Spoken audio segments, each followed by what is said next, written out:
প্রিয় শিক্ষার্থীরা আসসালামু আলাইকুম। আমাদের এখন যে টপিক নিয়ে আমরা ডিসকাস করব সেটা হচ্ছে break even point. Break even point, break even point জিনিসটা কি? ব্রেক ইভেন পয়েন্ট হচ্ছে ওই পয়েন্ট যে পয়েন্টে আমার ইনকাম এবং আমার এক্সপেন্স ইকুয়াল হয়। তাহলে আমরা সেলস করতে থাকবো একটা পর্যায়ে গিয়ে আমার যতগুলো প্রোডাক্ট আছে ওই প্রোডাক্টের সেলসের যে রেভিনিউ এবং ওই প্রোডাক্টের যে প্রোডাকশন কস্ট দুটা সেম হবে। আমরা একটা এক্সাম্পল দিলে জিনিসটা একদম ক্লিয়ার হয়ে যাব। আমি তোমাদেরকে টিচারের একটা এক্সাম্পল দিচ্ছি। টিচার তার স্টুডেন্ট থেকে পড়ায় সে আমি একটা এক্সাম্পল দিচ্ছি, তাহলে ইনশাল্লাহ একদম ক্লিয়ার হয়ে যাবে। ধরে নিচ্ছি যে তুমি টিচার, তুমি ইনশাল্লাহ ইউনিভার্সিটিতে চান্স পাওয়ার পর তুমি ছোট একটা রুম নিয়ে তুমি পড়ানো শুরু করছো। ওকে, তাহলে স্টার্ট করি আমরা। প্রথমে তুমি যে কাজটা করলা, তুমি 9000 দিয়ে তুমি একটা রুম নিছো। হ্যাঁ, তুমি 9000 একটা রুম নিয়েছো। মান্থ হচ্ছে জানুয়ারি মান্থ। তুমি জানুয়ারি মান্থে একটা রুম নিয়েছো, রুম রেন্ট। তা তোমার রুম রেন্ট যেটা, সে রুম রেন্ট হচ্ছে কত? 9000 টাকা। এখন তুমি স্টুডেন্ট পাইছো দুইজন। কজন স্টুডেন্ট পেয়েছো? দুইজন স্টুডেন্ট পেয়েছো। তা আমরা ধরে নিলাম এখানে ফিক্সড কস্ট যেটা সেটা একটাই আপাতত ধরে নিলাম। এমন তো খরচ তো অনেক বেশি থাকবে, তবে বোঝানোর সুবিধার্থে আমি দুইটা খরচ দিয়ে বুঝা দিচ্ছি যে আমাদের একটা খরচ হচ্ছে রুম ভাড়া, রুমের ভাড়া দিতে হবে, আর একটা খরচ হচ্ছে স্টুডেন্টদেরকে শীট দিতে হবে। এর বাইরে আমার কোনো খরচ নাই, এভাবে ধরে নিলাম। তো যেটা রুম রেন্ট সেটা হচ্ছে ফিক্সড কস্ট, আর যেটা শীটের যে খরচ সেটা ভেরিয়েবল কস্ট। ওকে, তো রুম রেন্ট 9000, আর স্টুডেন্টের যেটা শীট এক্সপেন্স যেটা, সে শীট এক্সপেন্স হচ্ছে দুইজন স্টুডেন্ট। তাহলে দুইজন যদি স্টুডেন্ট হয়, একজনের জন্য 100 করে, তাহলে একজনের 100 করে, দুইজনের জন্য কত টাকা আসবে? দুইজনের জন্য আসবে 200 টাকা। তুমি তাদেরকে 200 টাকার দিলা, কি দিলা? 200 টাকা তুমি শীট দিলা। তা তোমার টোটাল কস্ট কত?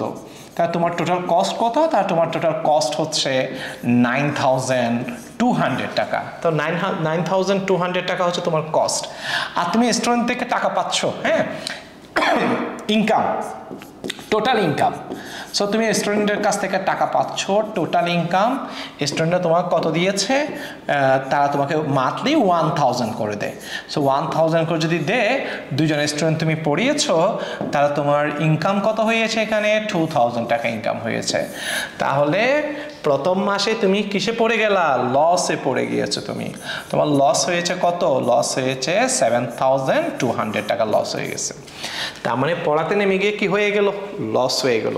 সো হাল ছাড়া যাবে না, তুমি তারপরের মাসে আবারও শুরু করছো। সো ফেব্রুয়ারি মান্থ তার রুম রেন্ট কত? ফেব্রুয়ারি মান্থও সেম, রুম রেন্ট হচ্ছে কত? রুম রেন্ট হচ্ছে 9000। ক্লিয়ার? আচ্ছা, এরপর শীটের এক্সপেন্স। তো ফেব্রুয়ারি মান্থে গিয়ে তোমার স্টুডেন্ট বেড়ে গিয়েছে, 10 জন হয়ে গেছে তোমার স্টুডেন্ট। ওকে, তোমার স্টুডেন্ট 10 জন হয়ে গেছে। তো 10 জনের জন্য তুমি যখন 100 করে যখন 10 জনের জন্য তুমি শীট দিবা, তার 10 জনের জন্য তুমি কত টাকা পে করবা? 1000 পে করবা। তার মানে তোমার টোটাল কস্ট কত? তার তোমার টোটাল কস্ট হচ্ছে 10000 টাকা। টোটাল কস্ট কত? 10000 টাকা। এখন তোমার টোটাল ইনকাম কত? তোমার টোটাল ইনকাম কত? ওকে, সো টোটাল ইনকাম যদি বলতে যাই, তার দেখা যাচ্ছে তোমাকে ওরা 1000 করে দিবে, আর 10 জন স্টুডেন্ট, তার 10 জন স্টুডেন্ট তোমাকে কত টাকা দিবে? 10000 দিবে। তাহলে 10 জন স্টুডেন্ট থেকে তুমি পাচ্ছ 10000, আর 10 জন স্টুডেন্ট তোমার খরচ করতে হচ্ছে 10000। তার মানে তোমার প্রফিটও হয় নাই, লসও হয় নাই। প্রফিটও হয় নাই, লসও হয় নাই। So zero. প্রফিটও হয় নাই, লসও হয় নাই। এই জিনিসটাকে বলবো কি? Break even point, BEP.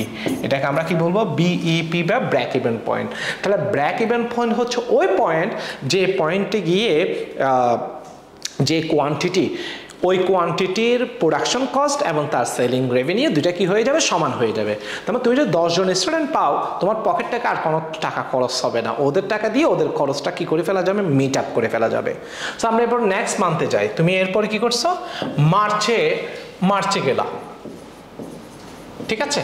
মার্চে গেলা, তো মার্চে সেম রুম রেন্ট যেটা, সেই রুম রেন্ট তো আর বাড়বে না, রুম রেন্ট 9000 হবে, কারণ ফিক্সড কস্ট, প্রোডাকশন কোয়ান্টিটি বাড়ুক বা কমুক, ফিক্সড কস্টে কোনো চেঞ্জ হবে না। তুমি যেটা রুম ভাড়া নিয়েছো, সেখানে তুমি যাই স্টুডেন্ট পড়াও, জমিদারকে তার রুমের খরচ বেশি দিতে হবে না।